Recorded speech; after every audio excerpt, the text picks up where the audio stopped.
Attempt to install this AutoBlip. It seems pretty straightforward. Comes with obviously the device itself, some electrical connectors, Velcro, some zip ties, pretty inclusive. It did not come with instructions, but I just printed this off. There's a very good website that they have, just to click on the vehicle you have and print it off, and they look pretty good. So we'll get started. Some people mounted this in the ashtray, which looks like a good spot. I just didn't want to hack up any more plastic, or quite frankly, this just seems better here with some double back, with some Velcro and double back tape. I'll just stick it right to this material. I'll stick it over in this corner. And then what I'm about to do is bore a hole through the center console here, and then just run the lines from inside underneath up into this area, and then I'll get underneath the dashboard at that point. So all I did was take off the glove box for a little easier access. Really don't even have to do that, but I did remove these screws here, and then it just kind of pops up a bit, enough for me to see that I'm not going to hit anything in this area. And I'll just bore a hole, and then probably cut down quite a bit in here so it's more of a U shape. That way when I need to remove the center console for something else, I can just slide it right, pop it straight off, and not have to try and undo wires and feed them through. Boring this hole, I went in at this angle here, and I could have went in at even more of an aggressive angle like this, which probably would be better, but the hole's done now. It was just a pilot hole, and the reason why I say this is when you pop this up, I saw this before, but when you pop this up, there is a little structural piece, kind of hard to see.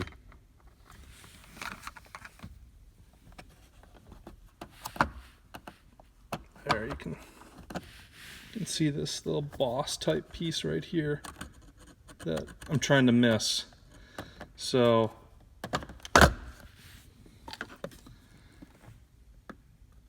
I went in like that. I would go in, if I were to do it again, more like this. See how it turns out. So I was able to change the bore direction, and I did bore it more at an angle like I showed before. So here it's pretty simple. Just double back tape it right here with the Velcro. Wire will go right through there. Don't look too close. Couple scratches. And then with this over here, what I did was I just went straight down. So through the hole, and bore through this piece and this piece at the same time, and then just go straight down with the wire outside the carpet here. And you're just gonna feed these little plugs through one at a time, being careful not to damage them. And then once you're through all the plugs and you're on this protective cord, you can just pull it down. And then I'm gonna tuck it up under here and get to underneath the dash like I said before. Not a whole lot to see, but I'll show you anyway.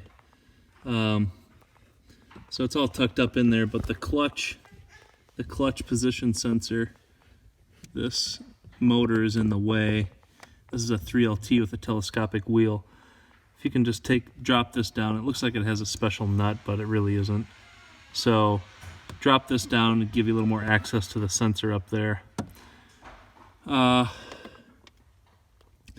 the OBD2, they do include a longer jumper that you kind of plug in, little extension. Make sure to use that. I didn't use the black one. Everything else seemed to line up. The plugs for the sensors on the clutch and brake come out really easy. They just pull out. The throttle position sensor though here, this requires a little small screwdriver.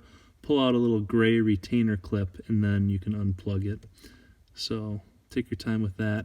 I like to unplug them and then attach the wires. It doesn't call out in the instructions what color wires there are on the throttle position, on the throttle sensor.